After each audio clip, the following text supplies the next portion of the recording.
Hi, everyone, and welcome to today's episode of Psychic Perspectives. We're going to be talking in this episode about ethical standards. What responsibilities do we have as mediums and psychics? We'll also be talking about what sitters need to know when looking for ethical psychics and mediums. We'll be discussing some of those challenging scenarios that only exist when you're a psychic and a medium. Should we or shouldn't we do these things, and how do you handle them? So we hope that you'll stay tuned and enjoy. Thanks so much. We'll be right back.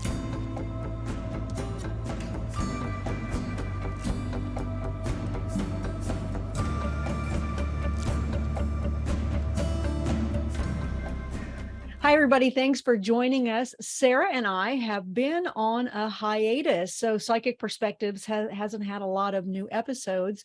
I know for me, I've kind of been taking a spiritual break. I've been enjoying the summer.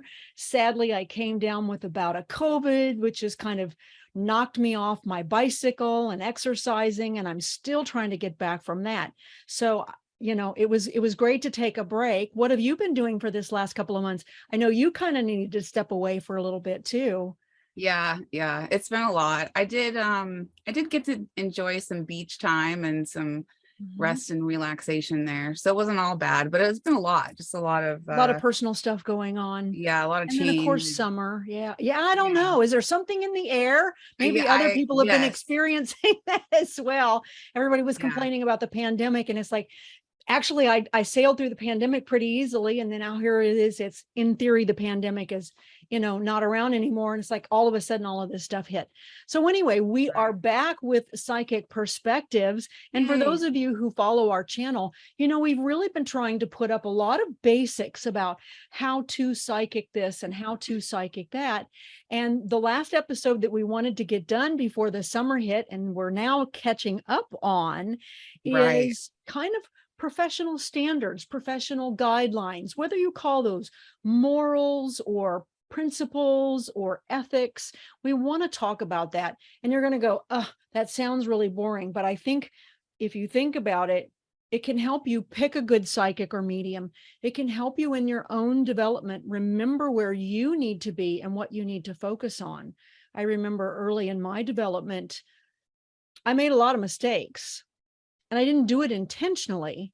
And had I studied and learned, perhaps maybe with some more advanced teachers, not that I didn't study, I would have avoided some of those mistakes. So, you didn't want to call it ethics. So what are your thoughts about this topic that we're going to dive into here shortly? I didn't want to call it ethics just because it does sound kind of boring. And people probably I don't know, maybe they don't like put the two and two together, but um it's just about your intentions and Mhm. what we're here to do as the psychic medium, because that's Correct. kind of where the perspective that we were coming from was as the medium, Yep, and that's where definitely your good. intentions need to be. And I think that does have a lot to do with why there's sometimes these stereotypes about certain people and whatnot. So Absolutely, absolutely. So that's a great point. I hadn't thought of that before, but that's really very true, because you're representing a community, right? And there are people out there who perhaps are not representing the way they should. It's not meaning that they're doing it from a bad intention. Maybe again, it's just a misinformation or a lack of training, or their personal perception is they're not causing any harm. And so right. when we have an idea of what we need to look out for, those positives and those negatives, I think that can help us better serve the community so that it becomes more respected, because we certainly need that, right? Yeah. Yeah, absolutely. Um, One of the and two, I wanted to add, this is for paranormal workers too. Although I don't think all of it's going to apply. I think a lot of it applies to people who are doing paranormal work. So even if you aren't sensitive, but you're in the paranormal, doing cases, working Field with clients, I think these things need to come into play as well. investigations, yeah. Yeah, I didn't think about investigations, but there's a whole ethics list for that too. There absolutely is. And that's why I didn't want to get into it too much, because it's almost like a whole nother class unto itself. So one of the first things we want to get off starting about is that there's really no governing body for psychics or mediums. If you think about the medical community, right, they have the American Medical Association. You have the Hippocratic Oath, and these individuals go through having to be certified in order to do the work that they do, and they can lose their certification if they don't live up to the standards that are expected. At this point, because mediumship and psychic work isn't really considered respected work, there is no governing body. So this creates what some people consider chaos, right? Because Right. this person can do it this way, and this person can do it that way, and this person can do it this way. In many ways, that's a plus because psychics and mediums are all very, very unique, right? Right. So that can be an advantage, but it can be a disadvantage because we can have this wide spectrum of individuals who work from a place of good and positive intention all the way down to, I just want to tell you anything to get my money. And Right. so it does allow for a greater range of individuals who are practicing. And that's why I think that this episode is important and that people do need to understand it, because there is no governing body. And the same is true for paranormal workers. Now, certainly there's things you can do, like you see a certificate back there. I've taken a lot of parapsychology classes with people who are in the scientific field so that I could get some certifications, so that I could show that I've had a class on ethics for paranormal or parapsychological Right. Some investigations. level of professionalism. Exactly. For Yeah. people who go to Arthur Finley, for example, where they teach mediumship in the UK, but you can take online classes. They have classes that will help address some of these issues as well. So with that being said, it's like, where do you get the standards, right? I It's know. like, I know. how did you find them? Did you just kind of generate them for yourself? Yeah, I don't know. I feel like my golden rule is just to do unto others. So, Mhm. I mean, and honestly, it seems like a lot of psychic mediums, they do come from this good place of genuinely wanting to help. And I agree. I totally I think agree. that's kind of in me as a person Mhm. anyways, to just want to help people. I So, agree. um I don't know. I guess I did, as far as bad examples go, like I don't want to be like this person or I don't want to be like that Mhm. person, but Mhm. I didn't have a book. I didn't read a book or anything like that. So I don't even know if there are books about it, but maybe there should be. Maybe there should Well, be. I think if you read books that talk you like psychic how-tos or mediumship how-tos, most of them will talk about basics that they feel are really important. I took a class with James von Prague. He actually passed out one of those handouts was the very first day on what he considered to be responsibilities of a medium. If you take classes, again, oftentimes expectations and these types I of think things will come responsibility up. was a good word that you just used there because Yeah, it and is that a was what he did, responsibility as a medium. And I yeah, think these can be true for psychic. I think they are true for psychics as well, but they're slightly different because mediums do something different than psychics. Obviously, there's a few difference there. Um, so of course, that leads us to the first point, which we're going to talk about. Why do ethics matter in psychic mediumship work? And you said do unto others. I hear all the time when I'm taking classes or lectures that it's about doing no harm. And this is, again, something that's in the medical community.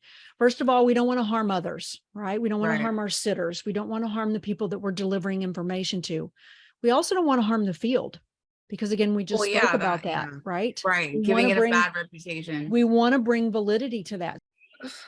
The third person that we or element that we don't want to bring harm to actually is our colleagues. And Right. if you're doing respectful work, you won't harm your colleagues because that just harms the field. And I think that that's something that a lot of people tend to forget sometimes is that Yeah. we can badmouth someone, but that doesn't make us look good and it doesn't help them look good. We may not agree with them, but if they're legitimate and they've got talent, they have the freedom to work that they want to work. And so we have to be careful there. So there's a lot Right. of different ways that we can create harm, right? Yeah, definitely. So because there's so many different ethics and responsibilities that are out there. We really just talked amongst ourselves and we said, well, let's pick the top 10. So we're going to go through these top 10 and we're going to discuss what we feel is most important about it. So the first one that we really put down is intention is everything. And I think anybody doing any type of spiritual work knows that intention is everything.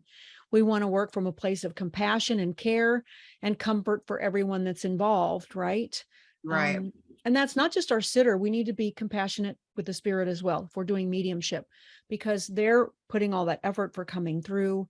And so we need to be in the right frame of mind of connecting with spirit as well and having that relationship with them, because it's really about three people, not two, right? Yeah. Right. It really is. And sometimes people go, and I've been guilty of this, I got to get this right and I need to do this. And we're so focused on us and what we need to do to get a good reading and get that positive feedback that we forget that there's a third person in the room that we need to develop a relationship with.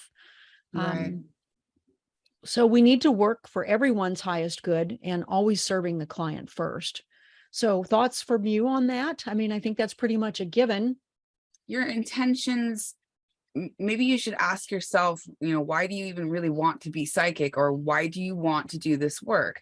Is it for your own ego? Is it so that you can feel cool? Is it, is there some other reason other than helping people? Because I can't think of any other reason to do it. Well, that's a Honestly. really good point, other than helping yourself. And I think helping yourself is a valid. If you look at parents who've lost children, or a soulmate or someone that you've lost, Absolutely. and you want that for your own personal healing and the loss of fear.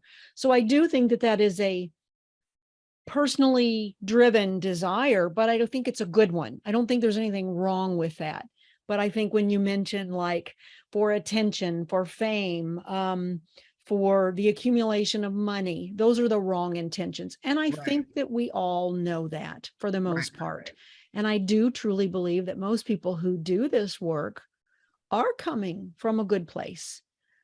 Most of them. You go to Yeah. doctors, and I think that as a rule, they're generally coming from a good place, but we're all human. We're all going to make mistakes. We're all going to be at different levels. So I think that that's a True. pretty self-explanatory responsibility or a Yeah. state of mind. There's nothing wrong with wanting it for yourself, though. But you did bring up a good point. Yeah. Yeah. Yeah. Thank you. I mean, because your intention is everything. Right. Intention is everything. Yeah. That's why we had it as number one. It was the first Right. one, Yeah, because we'll keep coming back to it. it exemplifies the do no harm. What are you doing this for? Right. Why Exactly. are you doing it? And again, Yeah. you're a part of the equation. So I think it's okay to include yourself in that equation, but you are not the only person in the equation. Right. That's the difference. That's the difference. It's Yeah. like, now what can I say to this person to get the dollar? That takes the other person out of the equation completely. Right. So it's not about what they get. It should be a win-win-win, right? Win for you, win Right. for sitter, win for spirit. And I think, yeah, usually it is. So the second one that we had down here was to make sure that the work promotes awareness, knowledge, healing, and understanding. And what you deliver should be useful, right? So it will be useful because it is making you more aware. It's giving you knowledge. It's helping you to heal or to gain understanding or to have comfort, because I think comfort falls into healing. So I think that these are really pretty common sense. They're very similar to having good intent, but we just need to remember that the reason that we're doing it is for awareness, knowledge, healing, and understanding. So it's not just about the sitter, the spirit, and ourselves. We also need to be sure that we're giving awareness, giving knowledge, giving comfort, we're healing. It's like another layer of intention. Right. Is it helpful or is it hurtful? Right. Exactly. Yeah. Yeah. Definitely. And then that can kind of lead us into one that you were talking about, which was to always share what spirit gives us, even if it's difficult to do so. Yeah. And I've heard various takes on this, and I think it depends on the medium and the person's perspective. So what are your thoughts on this? Do you always give what spirit gives you? Or are there times when you hold back? And if so, when are those times? There are some times when I do hold back. And spirit really has to hit me over the head a few times before sometimes I'll actually give the message, especially if it's totally random, right?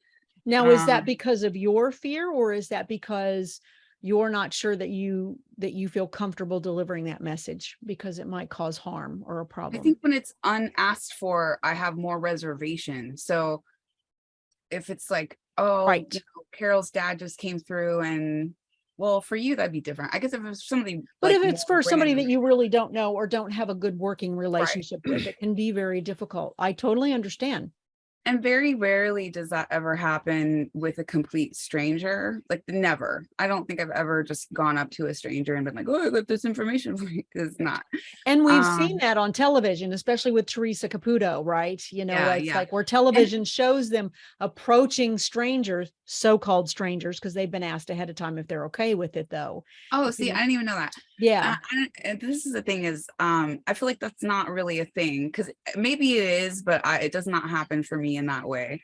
Um, and even when you're doing just a regular sitting with somebody, you can receive information from someone that's painful.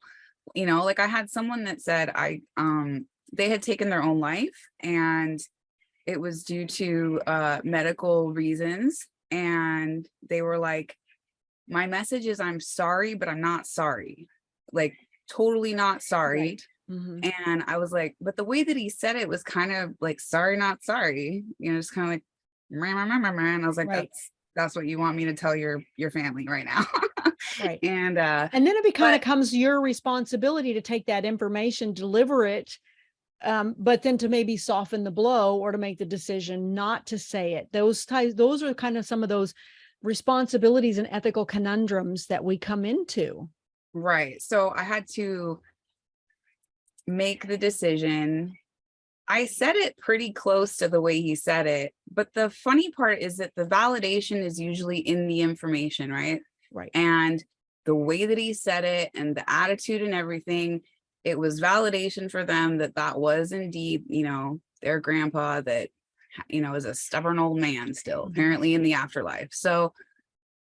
Um, so it's like I can't really feel bad, even though it's a horrible, sad situation. It Right. also kind of brought light to the situation a little bit because they were like, "Oh my God, that's so him." Right. Um, And the bigger intent there was to offer healing and comfort, even right, though it was a difficult scenario. Um, and I do tell people that sometimes before a sitting, it's like sometimes difficult conversations will come up, but it is designed to provide clarity and promote healing and understanding. If there's anything you don't want to hear, or someone you don't want to talk to, you can let me know. If a topic becomes sensitive, we won't discuss it because I have to honor the sitter's perspective as well. And I have had very, very rarely one person said, I don't want to talk to that person. I'm like, okay, no problem. yeah, She's made it very clear. So I didn't go there, right? I mean, that's all you can do. But you do have from time to time where a spirit will show up. I was getting my hair cut a few weeks back. And the day before going, I had someone show up and I went, oh, this is for my hair person. And it happened again that morning. And she knows about me, but just a little, not a lot. I mean, enough that I thought, okay, I'm going to see if she's okay with this. So we got there and I said, I think I have a spirit for you. Are you comfortable with me maybe telling you about that? And she's like, oh, yes, please do. But I asked ahead of time because right, if she wasn't comfortable with it, then I needed to honor her as well. So that's why it has to become that win-win-win, right, right? It's right, like the spirit can approach you, but you have to make that decision to say, but at the same time, I can't just barrel over the sitter. right. So I feel like if it ever happened in such a way where, I got this information randomly and they're like, you need to tell that strange person over there that, blah, blah, blah, blah. I would have to introduce myself, be like, hey, Right. I'm a medium. Is it okay if I give you this message? Mhm. And hope that they don't freak out, Right. which most people would probably be like, okay, what do you have to say? And then they'll take it or leave it. Right. I Um, think that's where it becomes a personal decision, because if the spirit is showing up and you're the only outlet for reaching their loved one, in some ways you want to honor the spirit and go, okay, I might be their opportunity. There right. may not be another opportunity because I that know. person isn't a believer, or that Right. person isn't going to seek out a medium. But what I might say from their loved one could change their life. And I think that that's a personal decision that each medium has to make. Some will tell you you should never do it. I've known a person that's done it. And if you handle it well and respectfully, it's not for me to judge. I think you're Yeah. going to have to make that decision yourself. But I I do think think you I need think to there's weigh all three individuals, you, the sitter, and the spirit, into that equation. right. There's gonna be a level of discernment. Uh, there has to be a lot of discernment actually for the psychic person involved in that situation, meaning Absolutely. you have to really, really be You need confident to in be yourself. sure. You Yeah, need to be sure. really need to Yes. be sure. And then definitely I would ask permission Right. before I And would I do will it. give you a scenario where I did not do it. I had just moved back to town, was having a dinner with a bunch of family members. This person was an extended family member through marriage. We walked in, and he had uh, a spirit, a loved one in spirit that was with us. And I thought, oh boy. And I went, I just can't do it. First of all, this was a very religious family. We were in a Yeah. restaurant. It was not the right time or place. The individual that was related to this spirit knew nothing about me. I had no idea about the topic. So I opted not to do it. And it was like, I understand that you're here, but we're going to need to line up a better opportunity for this to happen. Yeah. Because this just isn't, plus the living person was inebriated, and that really did not, I just didn't feel that that was the right scenario. So Yeah. I had to make a judgment call. And I think that's the part here, is weighing all of those options and you making the best decision that you can make. Whether or not it was a mistake, I don't know, but I did the best that I could in that moment. Right. I think another thing that happens too are these like weird random things that will come out of our mouths and is a message in itself. Right. Where Um, we just kind of randomly where say, yeah, it's just like spirit will just automatically do it. You don't have to overthink it. And someone will be like, "Oh, well, my mom used to say that to me all the time." right. Or isn't That's a that great cute? point. You can Yeah, deliver it in a very benign way, if at all right, possible. Right. Think the last thing I'll simply say about that is if someone has come to me for a session, though, I will almost always say everything that spirit gives me.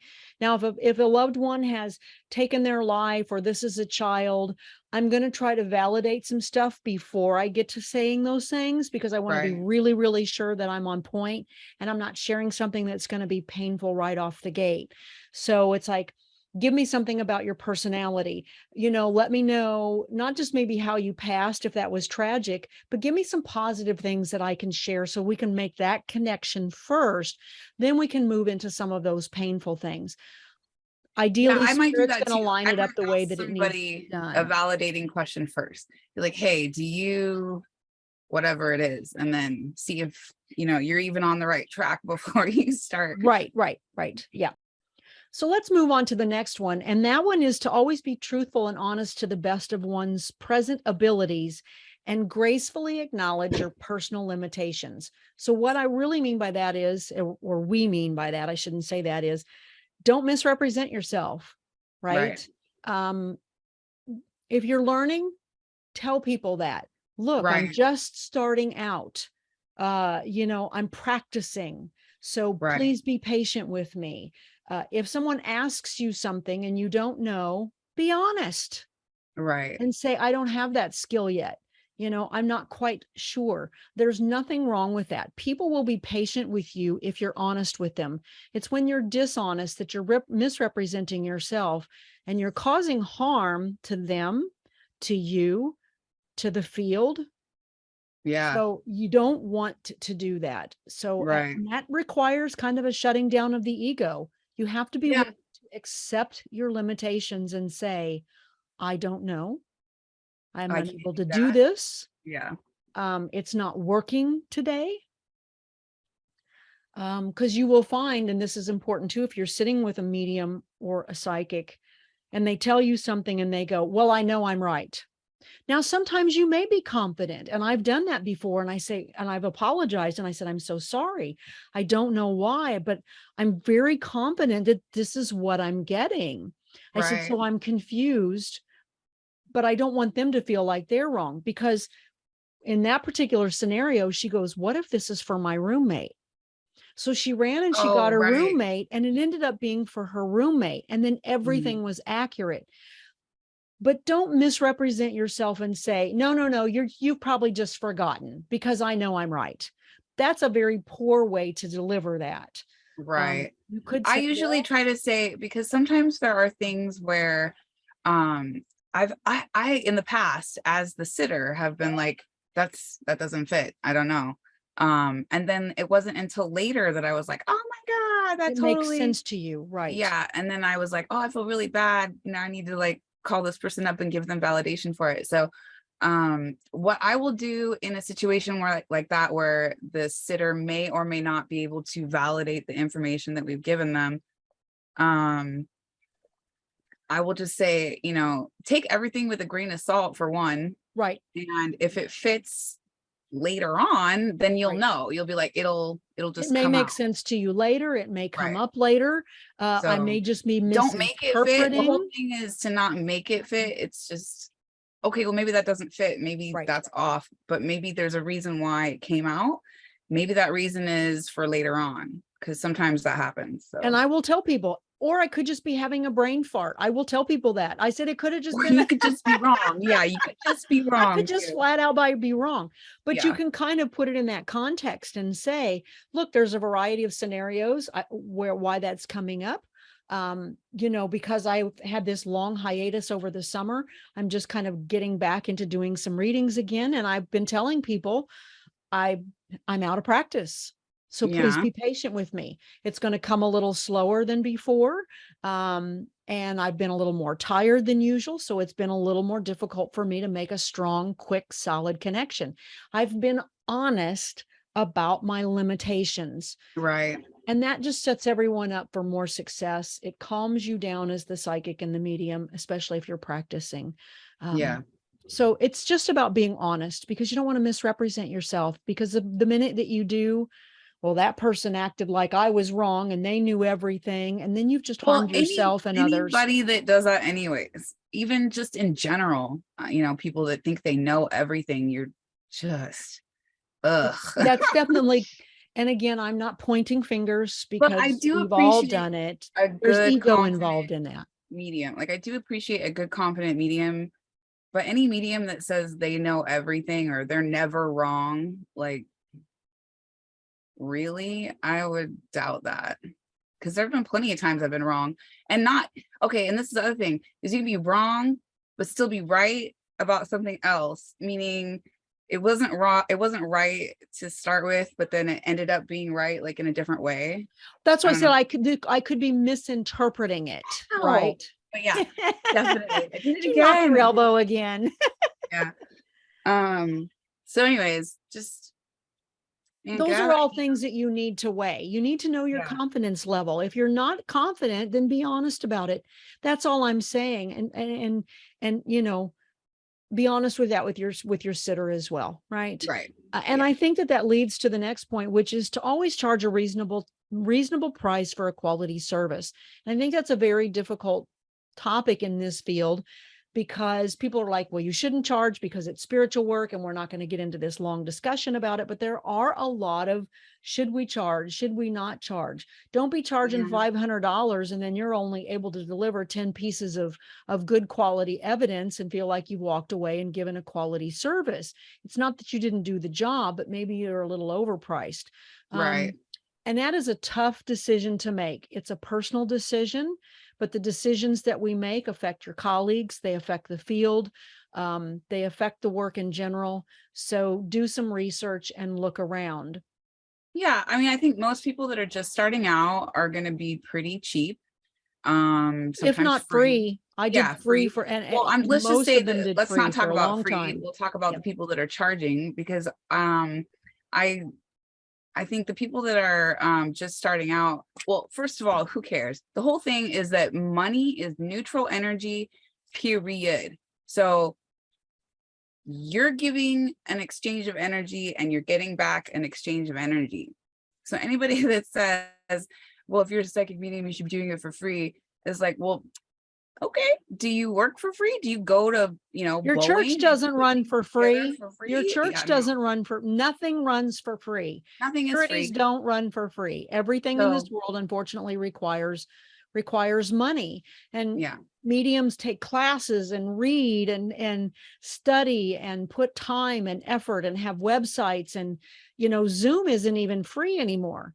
Zoom isn't even free. They right. used to do it where you could do for free, and now you can't record. And I think you can only do 40 minutes or 30 minutes or less, and that's it. So Wow. everything costs money in order to be able to do these things. If you want to give a donation, sometimes in the beginning, I said, if you feel like a donation, that made people feel uncomfortable. So I found like just saying, look, let's not charge for it.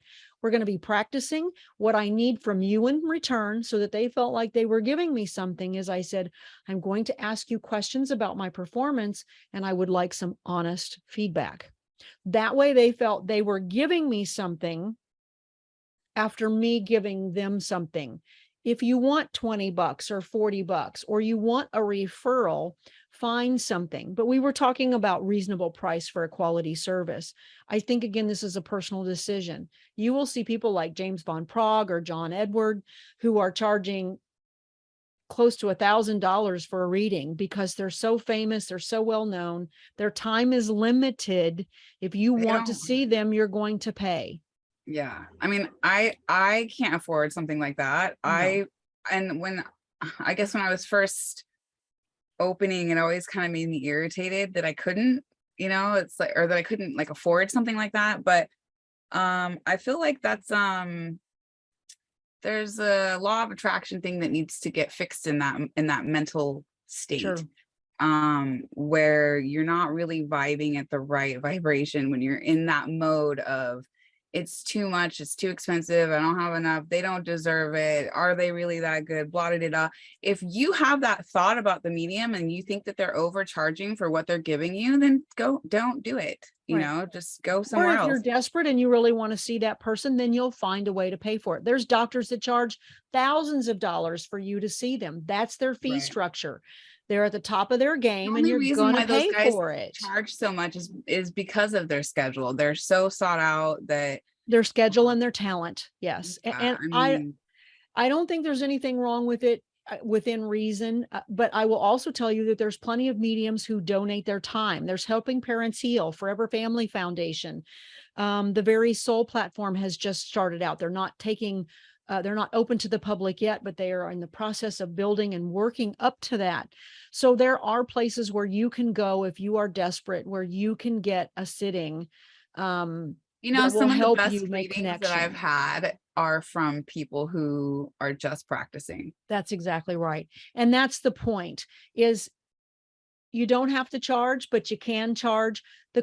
Be honest about what you want to make, what you need to make, and where your abilities lie. And that's a difficult, we won't get into it because it's a whole nother discussion. I think we could do a whole nother show on some of the I think do's you and have to pay don'ts of your that. But dues. I mean, you can't just start off and be like, I'm charging $300 a session because I'm the shit, you yeah. know?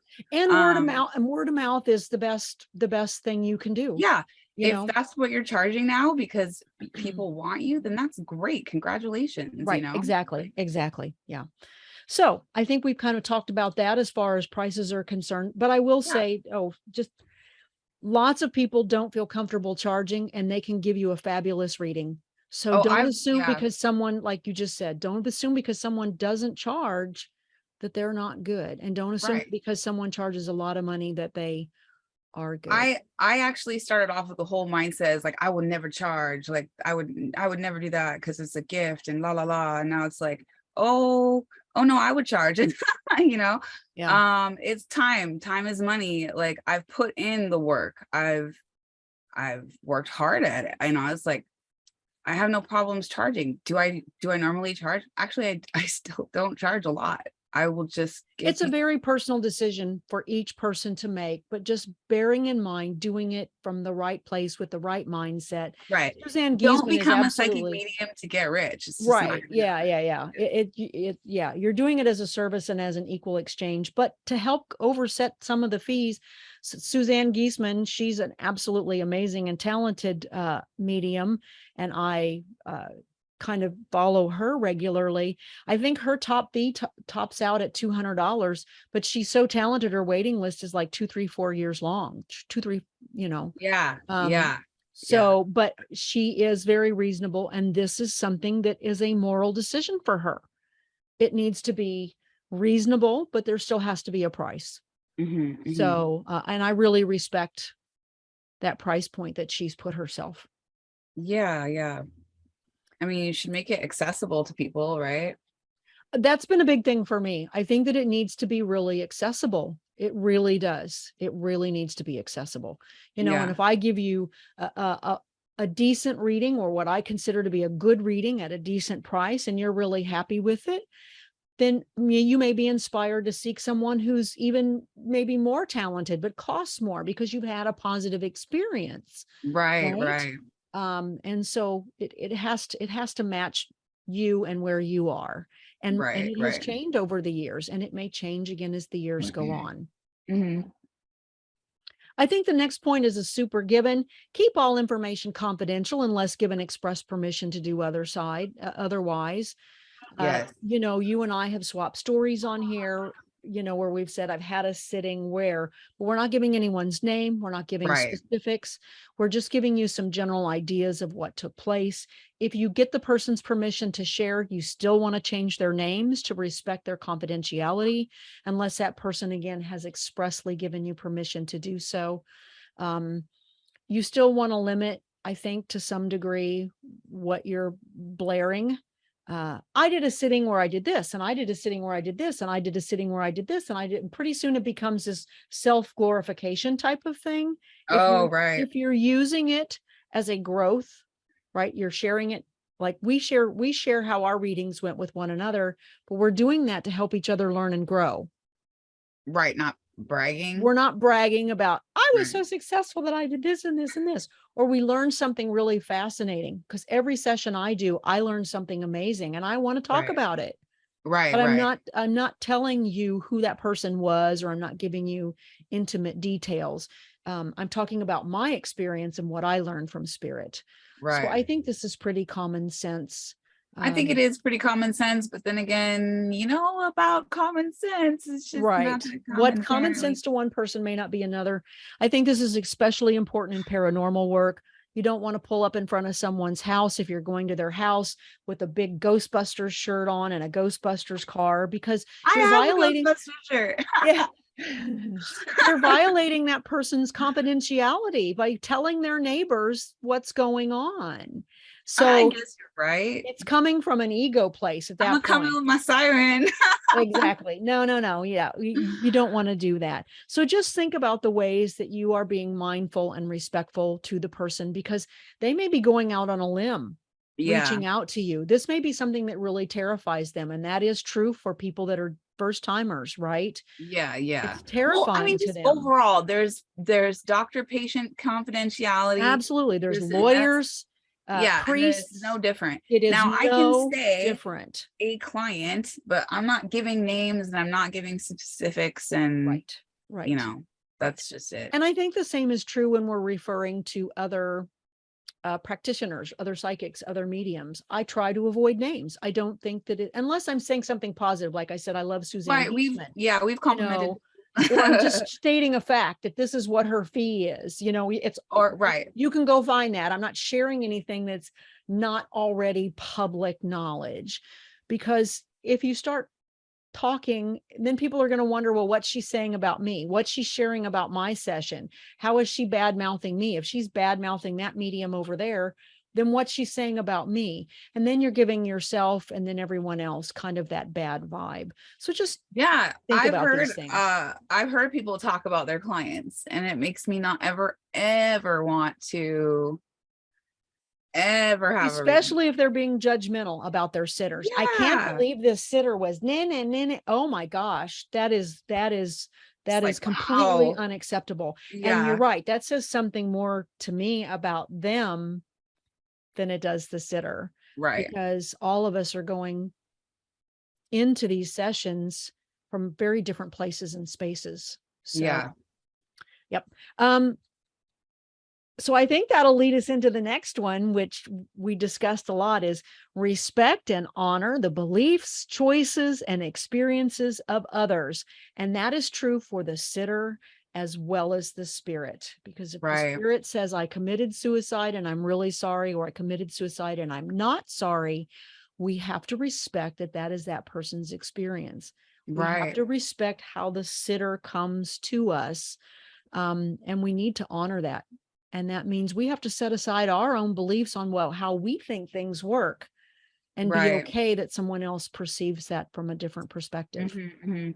Right. So for example, like we've had quite a few different cases, where we're dealing with clients that are from all over the world. And they might have, who knows, maybe they're atheists even.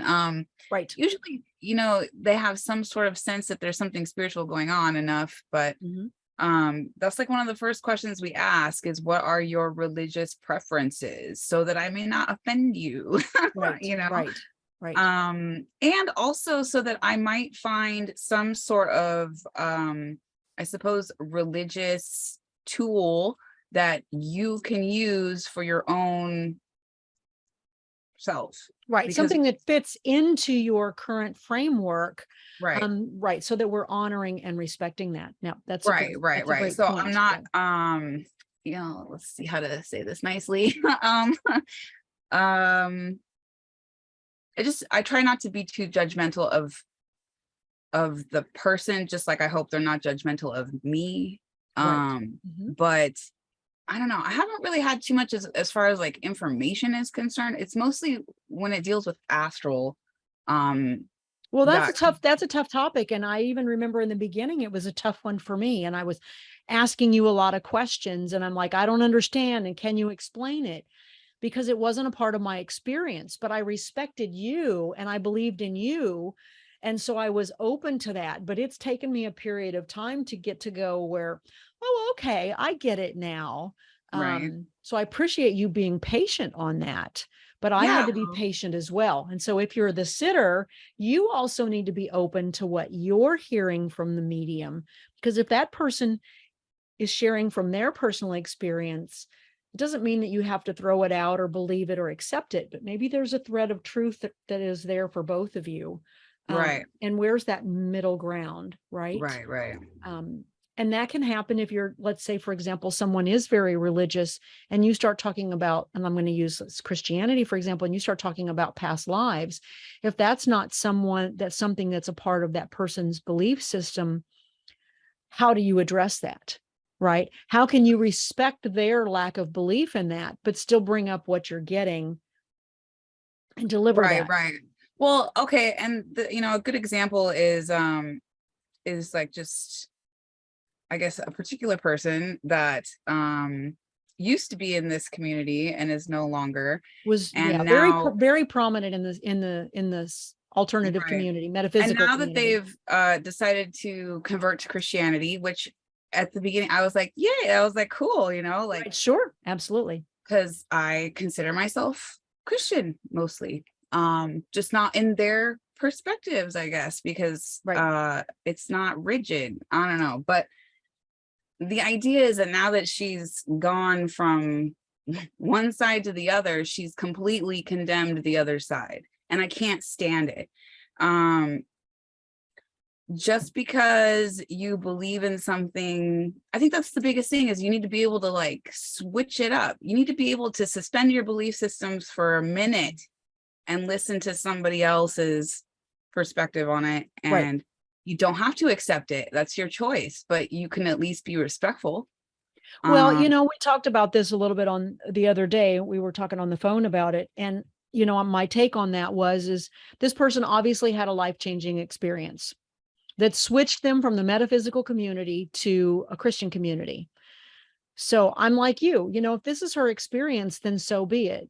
But we don't know where she was or what her mindset was, her intention. We don't know her skill level when she was in the metaphysical community, right? Zero. And she may have had this life altering experience that put her into the religious community, but she may still be learning and growing on that side. So there may become a point where things meet in the middle for her. I do not know, and I'm not Yeah. forecasting, but I think our job, we also have to suspend our belief and our judgments about what she's going through. We're not walking in her shoes. We don't know what her experience was before the switch or after the switch. And we just I kind no, of that's the have to thing is let it I, be I what it is. respect it. No, I respect it. I just don't, you don't have to bash everybody else for it later, is my thing. So she's a good example of what Mhm. not to do. It's like, Well, that's really funny. I took Suzanne Giesman's monthly mentoring last night. She has that. I think it's the first Tuesday of every month. It's only $25. It's great. She spends 2 hours talking about the evidence that she's gotten, and then she shares some insights. And there's a little healing thing at the end. So anyway, it's wonderful. If anybody wants to take it, I'll even put a link to her website down there. And just last night, she had watched a presentation by someone that had had several near-death experiences, but did not believe in mediums or psychics. And so what Suzanne did, without mentioning this person, to her credit, she did everything ethically the right way. She did not mention this person. She simply stated what their claim was, and then she offered her counter to that. So she did right, it in a very respectful way.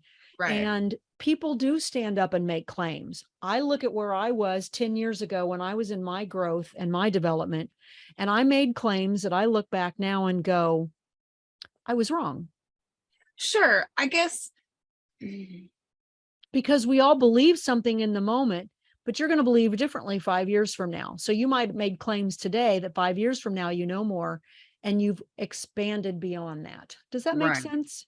right. Yeah, that makes sense. I guess it's just that I understand your frustration, and well, as far as it just we're goes in human. general, it's just it's like um I don't shove my religious thoughts down your throat, so don't do it to me. And in a psychic type of situation, like that's a big no-no. So if you're coming up with someone, and like I'm always very touchy with Christians because they're scared. It's like they're scared all the time. Oh God, you're talking to the devil and doing all this crap. It's like, look, do you I believe, understand where you're coming from. I so do. I have to I put do. it in a way that says, okay, you're Christian. Do you believe in angels? Yes. Okay, good. Excellent. That's the starting point. Now Yeah, you can pray to the angels and you can right. ask them for the assistance. Mhm. La la la la la. Light your candles, pray to Jesus, whoever it is that your deity is. If you have a medium that's not respecting your personal spiritual beliefs, that's kind of a red flag, because to me, anybody that's a medium should Right, understand that this whole religious aspect is very broad and there is not a one all size fits everybody. right. So that's just my thoughts on that. No, I And understand, and I think that that is the point of this, is to be respectful of the beliefs, choices, and experience of others. And again, that's for sitter and for spirit. Before I was practicing, when everything started happening for me, right? Because I didn't have any psychic experiences, became unwell, started trying to heal, was doing a lot of journaling. And then all of a sudden, boom, boom, boom, boom, boom, I started having all these crazy experiences, and I thought I was losing my mind. I mhm, will admit that in the first year or so, I was throwing that stuff out like crap, boy. I was like, you won't believe this and you won't believe that, and this is what's true and that's false. And so I was very early on in my shift, right? It was like I was like a little kindergartner. I was like a little grade schooler, and I was super excited, and I thought I knew and I thought I understood, but I was just excited about my experience. And Yeah. so I am quite certain that I was way judgmental back then, Oh yeah. way Uh, judgmental. But yeah. that's kind of, so I'm just comparing that to this individual who's had a shift into Christianity, that it's a powerful experience for her. She feels very strongly about it, and she's sharing that with others. Well, it's my own fault because I haven't unfollowed her yet.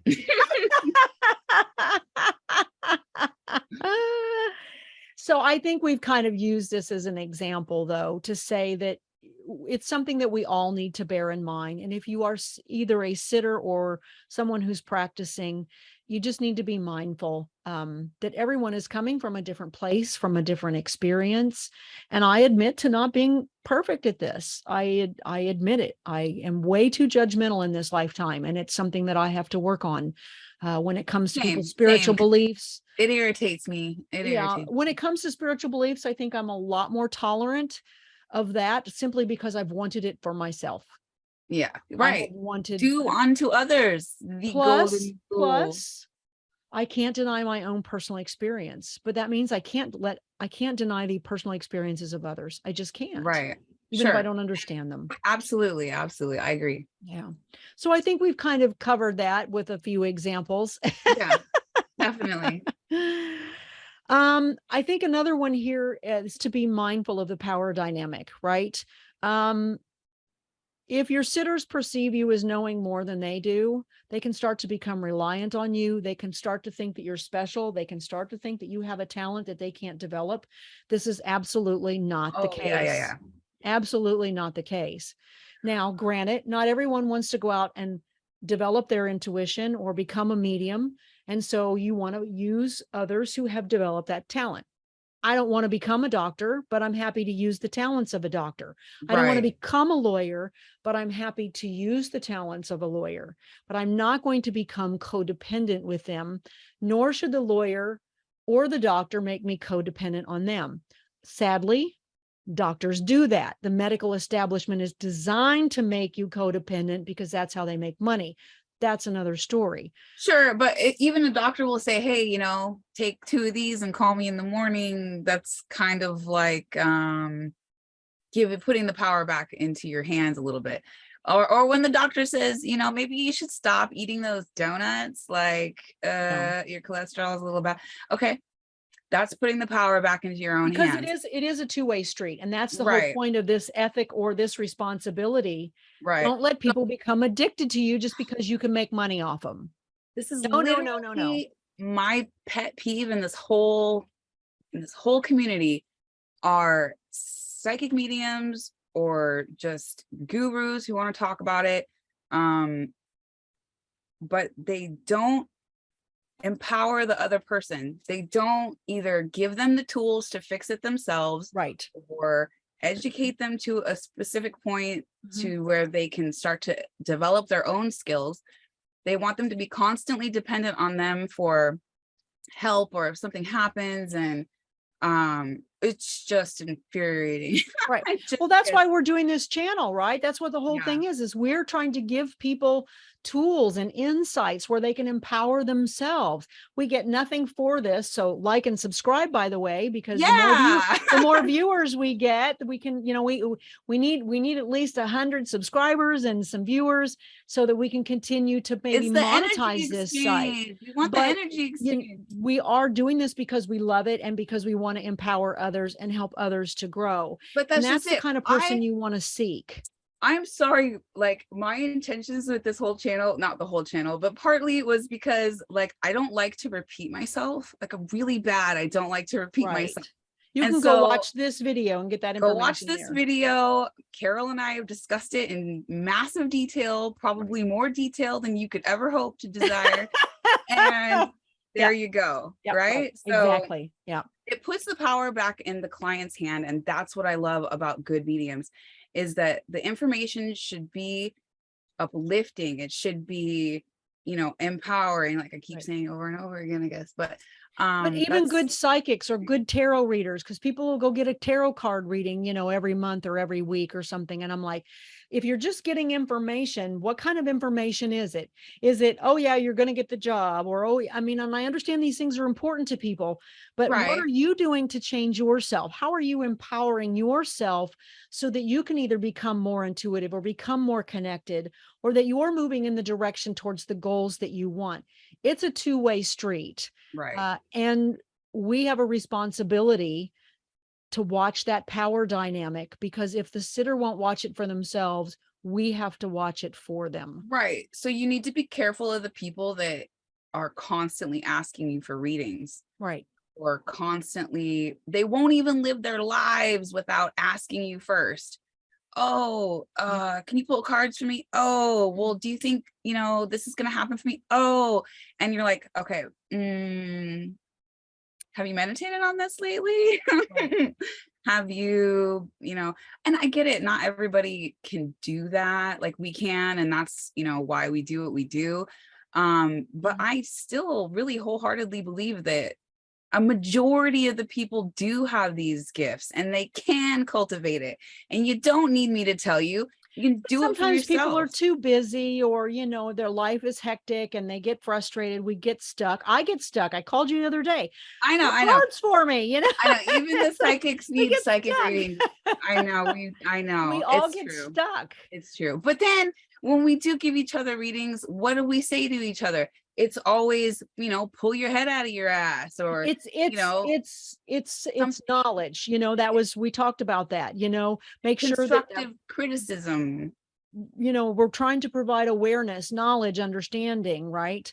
We're trying to empower that person to give them something that they just are incapable of giving themselves in that moment. Right.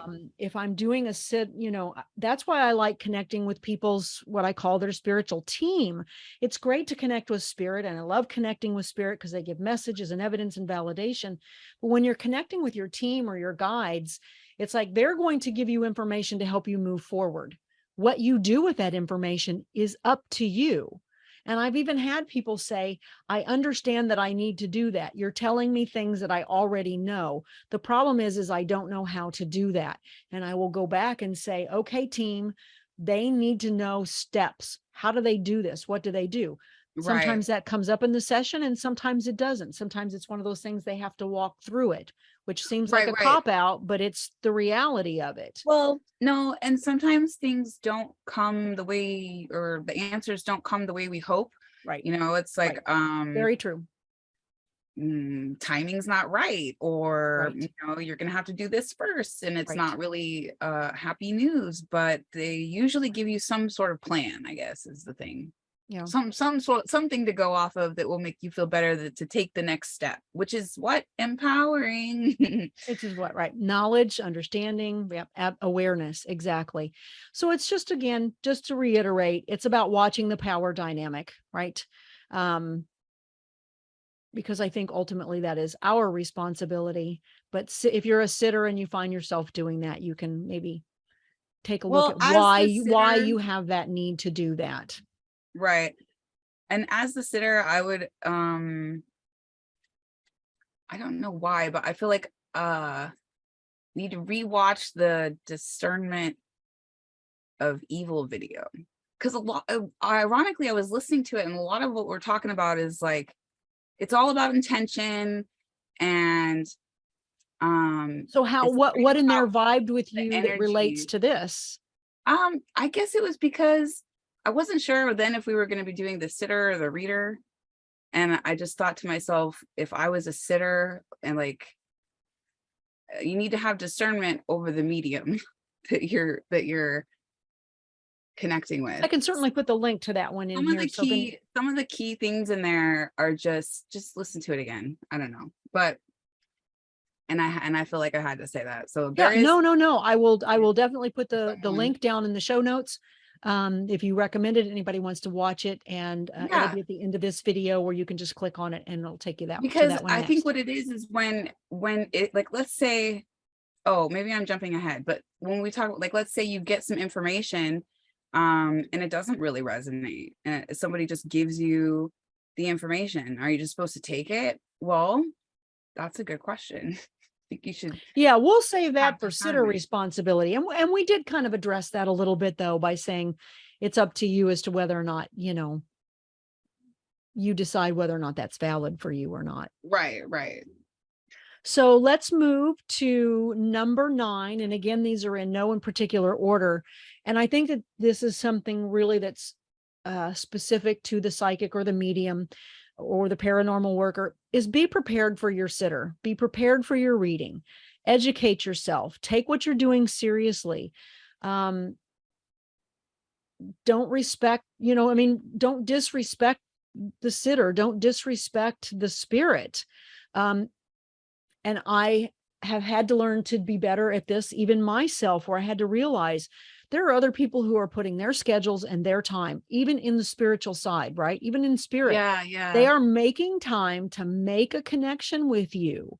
So Hmm. don't come in angry. If you know you're not sick, or if you know you're not feeling well and you're sick, you don't want to cancel unless you have to. But if you're not up to par, then be respectful about it, right? Right. Find a way to honor everyone Yeah, as well like as you maybe you could can. reschedule, or maybe you could at least be like, hey, I don't know how this reading is gonna go. So if it sucks, you get a refund or something like that. I don't know. But And keep educating yourself. There's nothing wrong with talking to a medium, or if you're interviewing a medium because you want to see them and you're not really sure.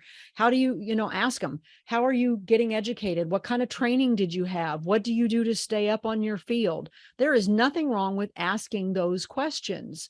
right. Reading, taking classes. I mentioned I did Suzanne Giesman's monthly mentoring, even though it's not directly related to my particular mediumship, she still talks about a lot of things that support my growth, that support my Yeah, connections. So take what you do seriously, absolutely. so that you can say to people, I have done this, I have done that.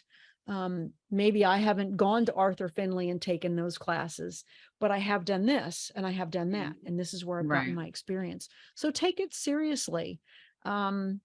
And learn as much as you possibly can. And then be prepared when it's time for you to sit down. Know what you want to say, know how you're going to work, set the Yeah, intention.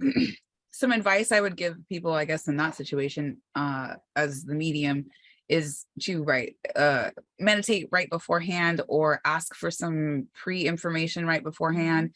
That way when you sit down with your sitter, you have something to open with, Right. and you'll kind of know that you're either on the right track or Right. not. Have a So process. That's really what I yeah, say. Have a yeah, that's a good, process. yeah, And we have a haven't process. talked about it. Have a process. My process has evolved over time.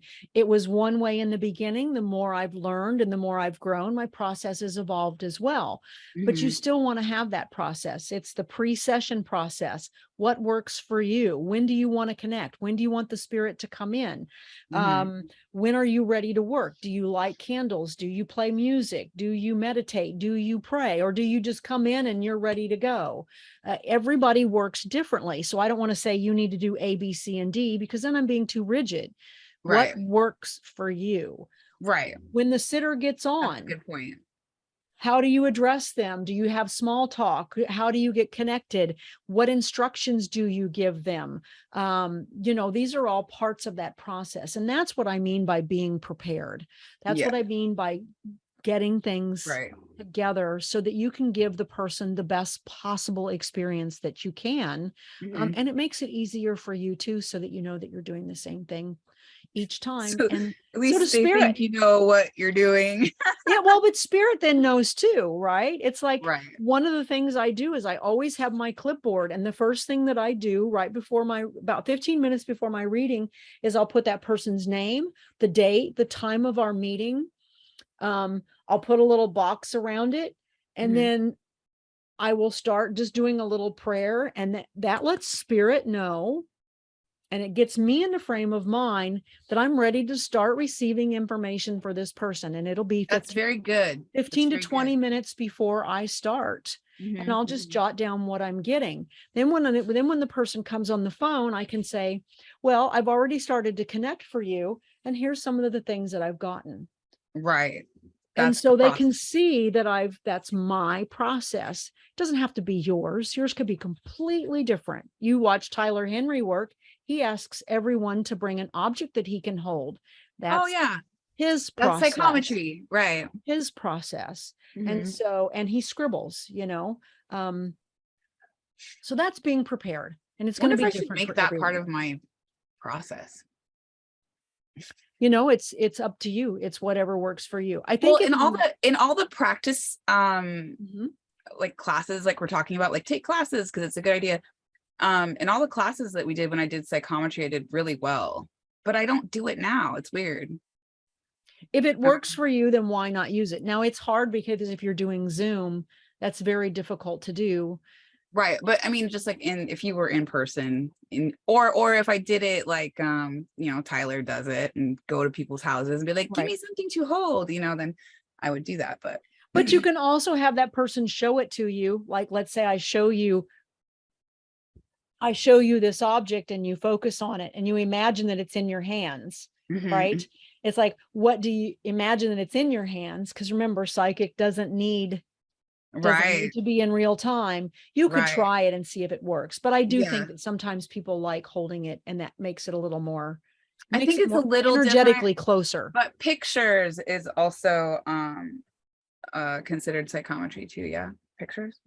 I believe so, but I'm not a fan of pictures. I can actually get a lot off of a picture. Oh, okay. Well, that's Yeah. good. That's good. So, Yeah.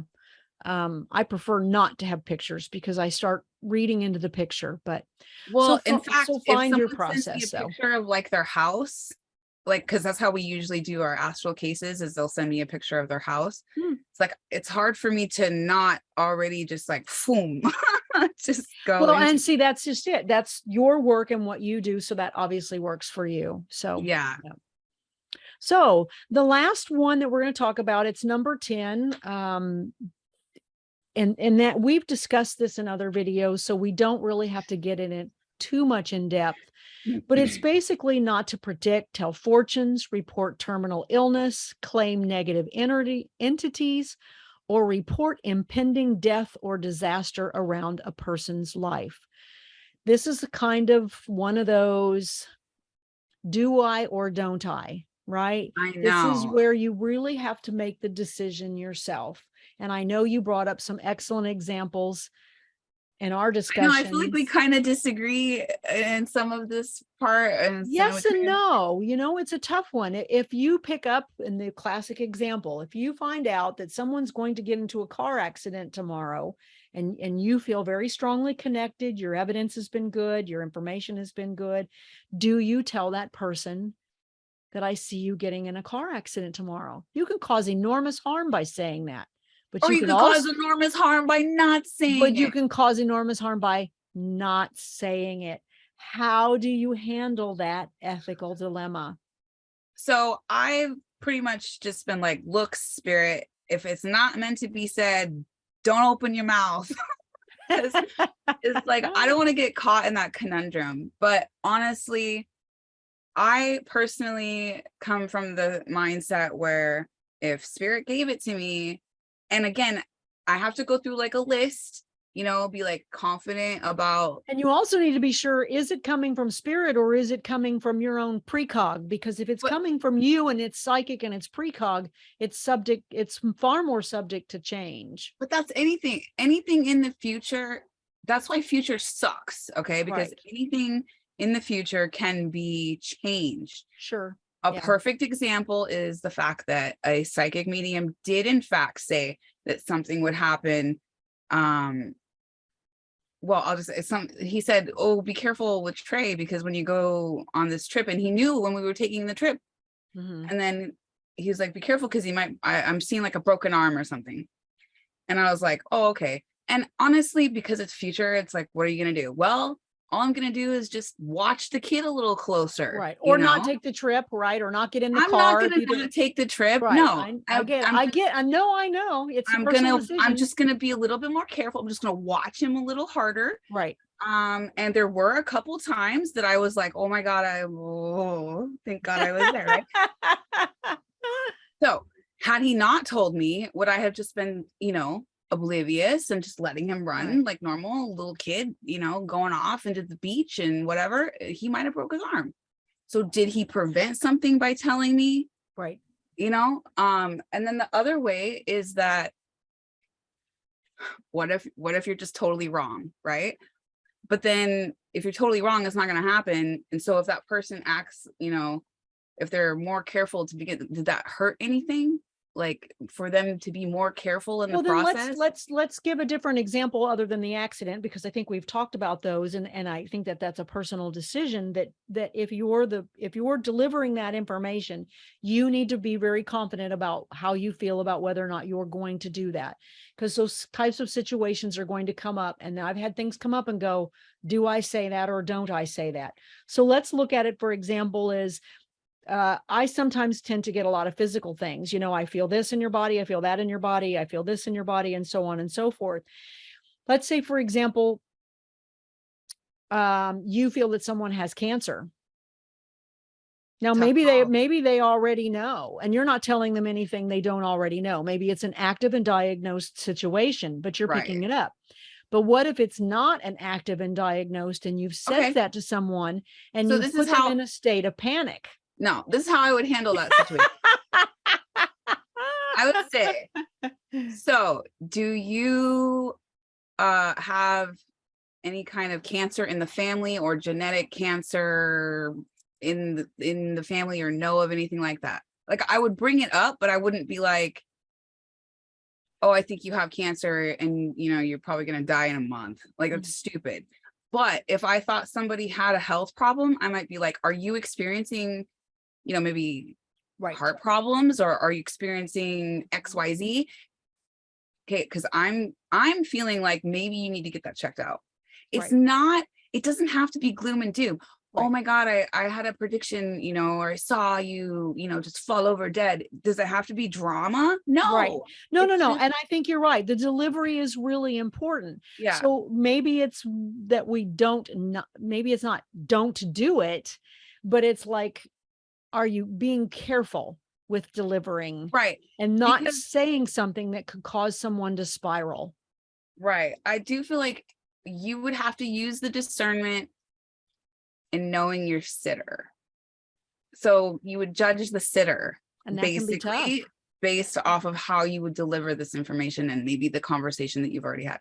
Right. So if And I how think this strong has your person's evidence been up to super point? paranoid and isn't going to take this lightly, and maybe, they'll freak out way too hard, then I might try to soften the blow a bit. You know what I mean? Mhm. If it was someone that's like maybe my really good friend, though, I'm going to be like, look, you need to go to the doctor. Yeah, it would be different if you were in that relationship with that person. That's most definitely true. Yeah. Yeah, but even then, sometimes too, that can backfire. So I don't think, even though if you look at my website, I actually have that I don't predict or tell fortunes. I don't do terminal illness. I'm not going to go, oh my gosh, you have this negative person around you. Those are not things that I want to connect with or I want to deliver. Right. I find that for me personally, they're just not where I want to go. That is not to say that on occasion I have not had spirit say things to me about what's coming up in people's future. I will Mhm. flat out right tell them, I don't predict, but, and I rarely do this, but I am hearing that this will be coming down the line for you. I said, you can take it or leave it. And Okay, it's so tarot is like that the same way, because um even when you're drawing for, let's say, like a future spread or a future question, will I get that job or right. whatever, Mhm. the cards are reading the energy that it is right now. Right. Because that's subject to change. Right. Right. So tomorrow, if you make a different decision or you did Right. something to alter that, The energy and then the now the possibility has just outcome could be shifted. completely That's right. different. That's right. Right. Very, very true. Right. But if someone's already culminating in, let's say, for example, in a bad illness, um, or, if there's a bad shadow or some negativity that's surrounding them, tomorrow's decision probably isn't going to change that because it's already kind of manifesting. But that doesn't mean that you can't resolve that issue or change your lifestyle or make some decisions that make those things change. So you're right. Right. It's, Yeah. and Well, the future is very malleable. So, I mean, absolutely, yeah, that's absolutely why is. we both don't like really doing, future stuff like that.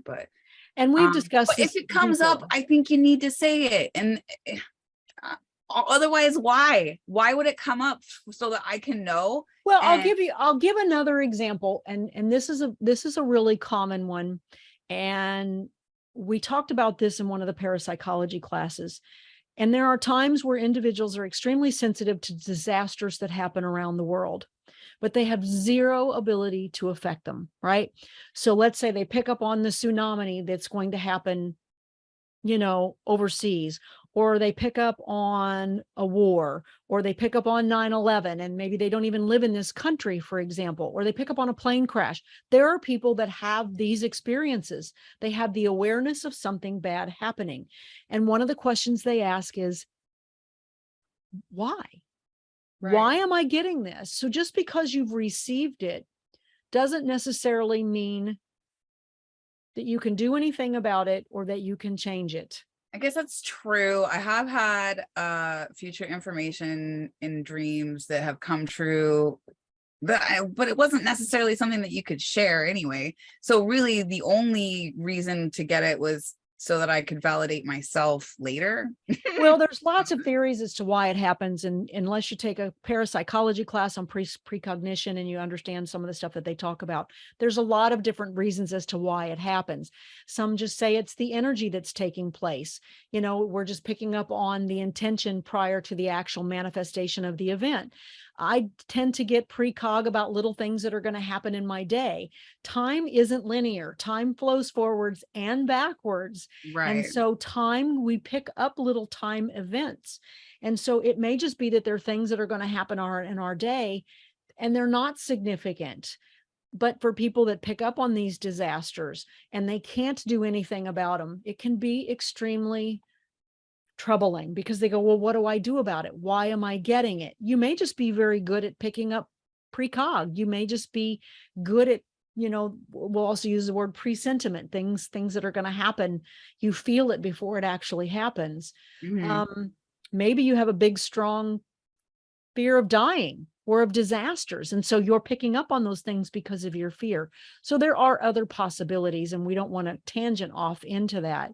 But it's just recognizing that if you get these types of information, no one can tell you how to handle it. You are going to have to make the ethical decision to say, can I help by delivering this information? And how can I deliver it in a manner that doesn't create fear? I And if think I that's nailed it on the head and if I because can't do that because I don't have the tact to do it, then right. I'm not going to say it. Okay, and I can agree with that. Yeah. If I've developed a tactful way to do it that will be beneficial rather than harmful, I've given my best intention to do that. And beyond that, what else do I do? Right. I Some just people, can't, I couldn't live with myself if you I didn't had say it. gotten some information and then was like, oh, I don't want to deliver it. I And then that totally person understand. literally died. I I totally would understand. could not do that. Right. I totally understand. No. And here's another one that we'll just bring up very briefly. And this was many years ago. I know that a lot of people, there was someone in the metaphysical community that I was in at the time. There's a lot of people that really like this individual. Apparently, she's quite talented and people really like her. She was at a psychic fair, though, and she walked up to someone that I knew and said, you have a negative spirit around you, but if you like, I can help you get rid of that. Hmm. So that For was price though, right? for a price. It was unsolicited. Mhm. It was negative right off the get-go. She had given no evidence to this person that she was even accurate or connected or anything made sense, but for a price, she was willing to help that person. I immediately totally disrespected that individual for that way of handling that situation. Not Right. saying that she wasn't right. I'm not saying that she isn't accurate or good at what she does, but the way that she handled it was very disruptive and unethical. Agreed. Agreed. So it's not In about right or fact, if wrong. I thought I saw a negative entity on somebody, I might try to clear it without them even knowing. But that's a different story, I That's guess. a different story too. I mean, it does kind of fall into ethics, but that's energy workers. The ethics for energy workers can be a little bit different, or Yeah, a I little guess you're bit right. broader than what we're talking about here. Because if you're Right. Which in starting to fact I would affect, probably still need permission, yeah. but that would be my, I guess, initial thought. So it wasn't, again, it wasn't about whether she was right or not. That wasn't the point. The Right. It's point about was the whole the handling, nobody asked the you, handling of and it. Right. now you're trying to instill fear to get a sale. That's kind of what Right. salesmen do, you Right. know. Right. Here, let me It wasn't the proper way to handle it. you have to And if build up the need. I have had people that get a hold of me and want to book a session, and then they say to me, "But don't tell me if there's anything negative around me. I don't want to know." I have had people specifically tell me that. And first of all, I don't do that because A, it's not my skill set, and B, I wouldn't do it anyway. Yeah. Well, don't send her my way. So I don't even remember who it was because I don't do it. It's Right. not even in my wheelhouse. I'm so focused on giving you what your spiritual team has for you or what's coming through as far as mediumship is concerned. I'm not focusing at that vibration. Right, So right. That makes sense. So it's not your forte, so you don't have, you would just be like, yeah, if it came up, I wouldn't even know what to do because I've never encountered that. I haven't, so those are things that you have to think about. So with that being said, those are the 10 that we felt were probably the most prominent and the most prevalent. Whether you are the medium or the psychic, or whether you are the sitter, these are all things that are important and need to be taken into account. I think the last topic that we wanted to talk about, though, was sitter responsibility, right? right, We've addressed this in other videos and snippets here and there. We addressed it a little bit. You as the sitter hold all the power. right, right. You cannot give your power over to the medium. They're giving you information, and it is up to you to decide whether it's true or false, or whether it fits into your life and your framework. That's kind of maybe where I was thinking about the discernment video that we had, because just like you said, that gal that came up and said, you have a negative entity around you, and for a certain price we can remove it, blah blah blah. Like, that's immediately no. Right. Like, immediately no. Right. That is just, and so things like that, and not only just because of the way she did it, maybe manners are fun, but it's, like I said, putting the fear in your brain, or at least trying to, It's in order preying to, on someone for money. And right, the world has enough people preying on them for money as it is. Yeah. right. So your responsibility as a sitter is to find someone that is a medium that will ultimately empower you, and not say things like, oh well, I guess what's a good example? It was like this one gal that keeps getting my friend's aunt to buy these stupid potions that don't even work, and we have to keep going in, well, mostly my friend, but she's like going in there to fix all these problems, and she keeps not helping. And then this lady is charging ridiculous amounts of money for snake oil. It's snake oil, really. So your job as a sitter is to have discernment. I think that's like the biggest thing, because our job is the intentional part, and the really just trying to bring the information that's for your highest good. Don't trust someone just because they say are a psychic or a medium or a healer or a shaman.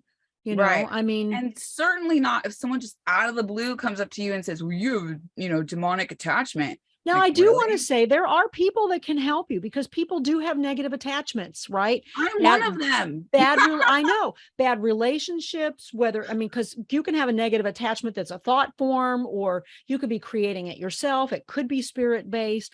There are people that legitimately can do these, and there's nothing wrong with charging for a service, but they're going to be able to explain to you what they do, how they do. They won't offer you a guarantee, because there is no guarantee, unfortunately. There really They're going to work with you. They're going to do they're going to be ethical about it. So I don't think we're saying that people can't do these things, because there's plenty of people out here who do that very specific type of work, and it can be very successful. It's the way that it's being done. And you, as the sitter, need to be asking those questions. It's your responsibility to ask those questions. Well, what happens if, and how do you work? And so there's nothing wrong with interviewing and I ask questions before I see a doctor or a lawyer. Well, you should. Or you should. You want the best possible experience. Especially if you're paying for it, you know? Especially if you're paying for it. It's your money. Now, if someone were to offer you a free reading and they were like, hey, I'm just trying to practice, will you be my guinea pig? That's totally different. And that's just up to you to say yes or no. Right. You know? Right. But if they're like, oh yeah, and now you owe me, you know, fine print, $300, that's not okay. Like, right. So yeah. The other sitter responsibility that we talked about a little bit today is keep an open mind, though, because you may come in, let's say, with a framework or a belief system that doesn't believe in past lives, or is very based in a very traditional type of religious framework. Nothing wrong with that. But perhaps my experience is a little bit different. I have had communication with spirits, and I do feel that there's something more to life after death. That's probably why you're here to see me anyway, is to have your own experience. So have an open mind about what I might have to say. You don't have to believe it. I'm not shoving it down your throat. I'm simply sharing it, and you can take it and consider it and take that back to your power, whether that be God or Gaia or the universe or science or whatever it is that you want to test that against, and make sure it holds true for you. If it doesn't, you don't have to embrace it, but just be open. Yeah. And another thing is, like, if it doesn't fit, like, right away, like, don't just throw it away, because sometimes things do fit later. Think outside the box, right? Think outside the box. But if like literally nothing is fitting, then that person is just not a good medium. So there has to be discernment. They're having an off day. I mean, I've had readings where, well, that's what I mean. But I'm sure that you are so overly critical of yourself. I'm sure it was like a really good reading. It just wasn't like as fantastic. But sometimes the medium, but sometimes the medium just can't connect, and the whole session just doesn't work. And even, I'm going to use Suzanne Giesman again, because I think she's just so wonderful. Even she says there are days where I don't make a connection at all.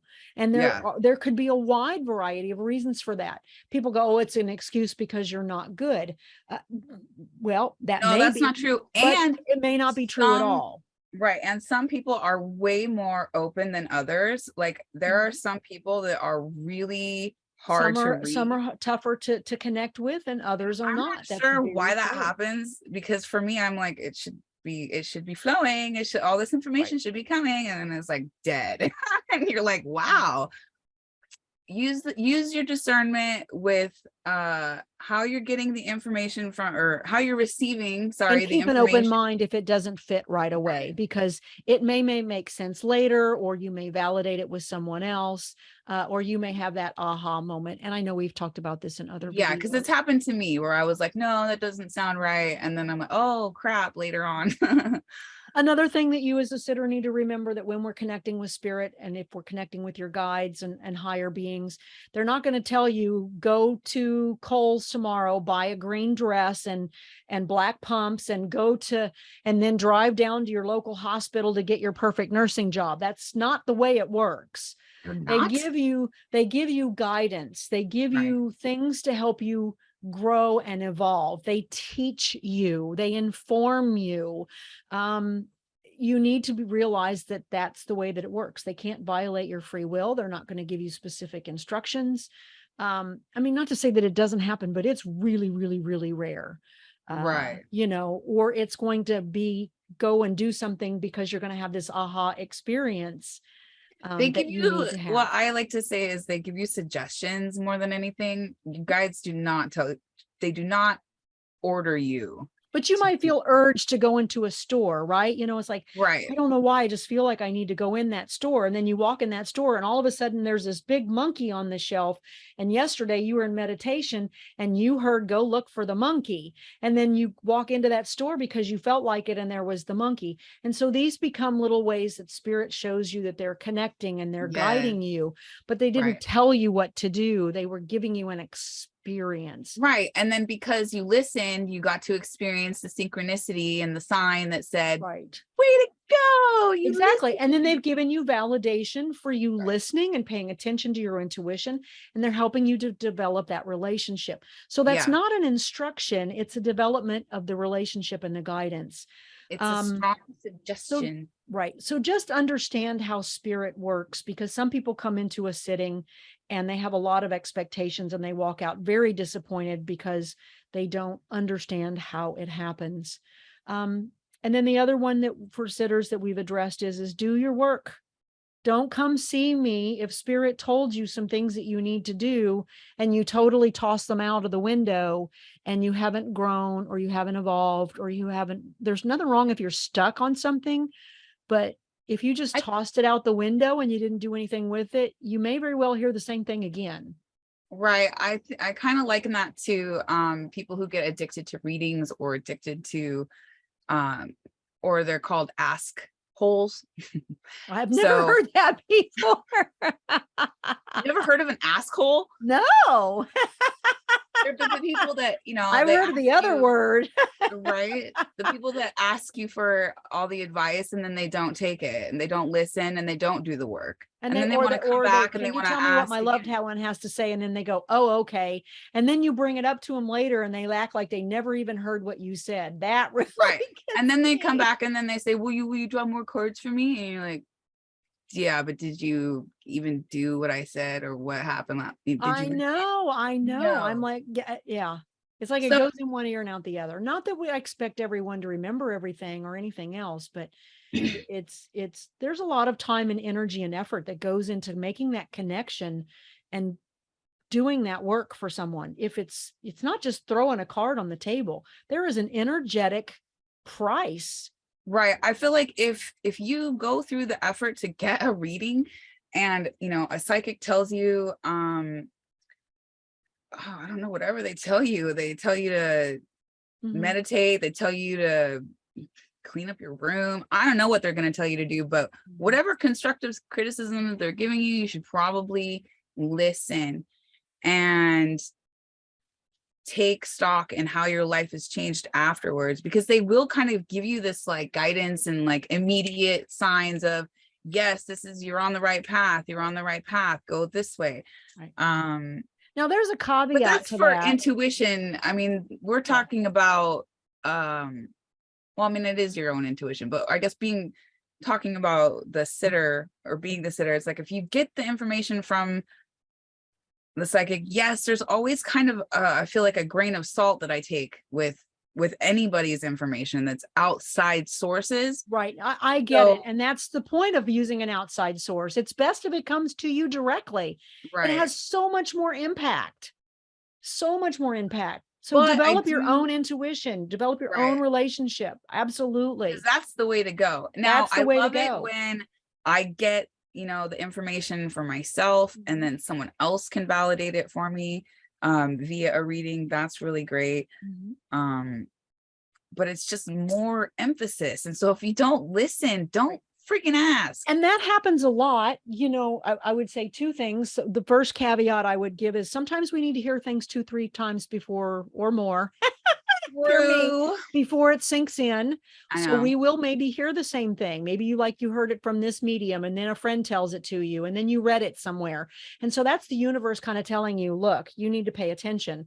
And so Right. pay attention to those repetitive things that happen. It doesn't have to come from three different mediums.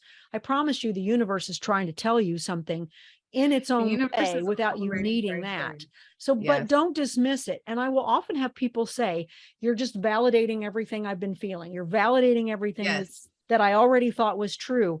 And that just kind of solidifies for them that where they were going was the right place. So Right. there's nothing wrong with that.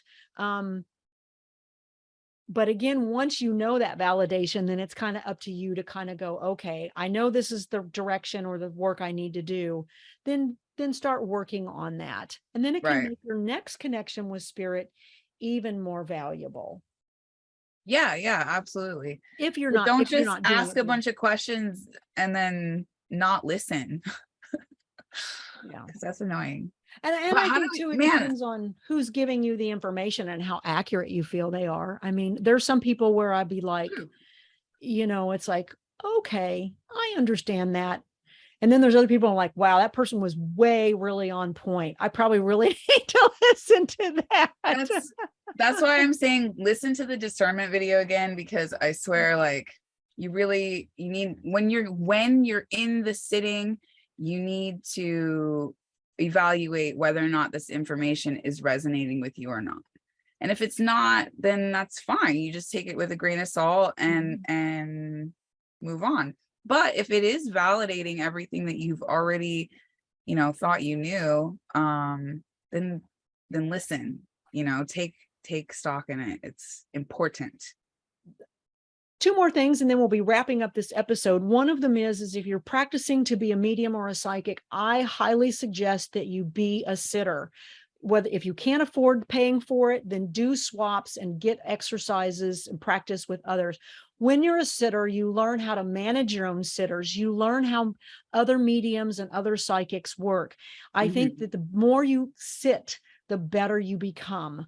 I joined this Very Soul platform. I've got a link for it down below. They're not open to taking clients yet, but it is a place where if you want to be a medium and you are practicing, you can sign up. And what happens is I do 30 minutes and then they do 30 minutes. And Right. being a sitter really has taught me so much more about who I am and how I work. And I've learned little tips and little tricks from working with other mediums. So it's really important that you be a sitter, not just a medium. And it will just make you so much better. So that's the first suggestion that I would make. And I would recommend getting onto the Very Soul platform. I think they have 700 mediums on there right now that are practicing. So literally you have 700 people that you can practice with. That's just phenomenal. And their goal is eventually to get those mediums that are really developing and doing well to be available to reaching out and giving readings to other individuals. And then they've also got a series of ethics. And so they're kind of trying to create this platform where they're ensuring that the people that you're going to be getting readings from are quality. So anyway, so that's just a place where mediums can go to practice. And I mean, haven't you learned by being a sitter? Oh, absolutely. I mean, it's kind of how I started thinking maybe I was psychic too, because not the It opens first, up your mind. It opens up your mind. not the first two times. So like the first two times I was just like, oh, I'm so excited to get the reading. But then I guess as time went on, it was like more and more interested. I guess I kind of, it made me realize that I had my own gifts. It opens your mind up to the possibility, and it can start your own intuition. Right. And it kind of, at least being the sitter makes you understand how the medium, or how does that work? No, I just like totally lost my brain. I don't know. I don't know what point you were going to make. It's like, how you want the reading to go, I guess, or it makes you more sympathetic. I know what sympathetic. you're saying. I know, because it's like I got a reading the other day. I was doing a swap with someone. She gave me fact after fact after fact after fact, and they all were accurate. But inside I was going, gosh, could I have the message, please? What's the message? What does she want to say? Because I had gotten to the point. So I think that's the point that you're making. Yeah. I realized that by having this swap with this other person, and I went, I really want those messages. So I thought I need to make sure that I'm bringing that into my readings, because that's what I want.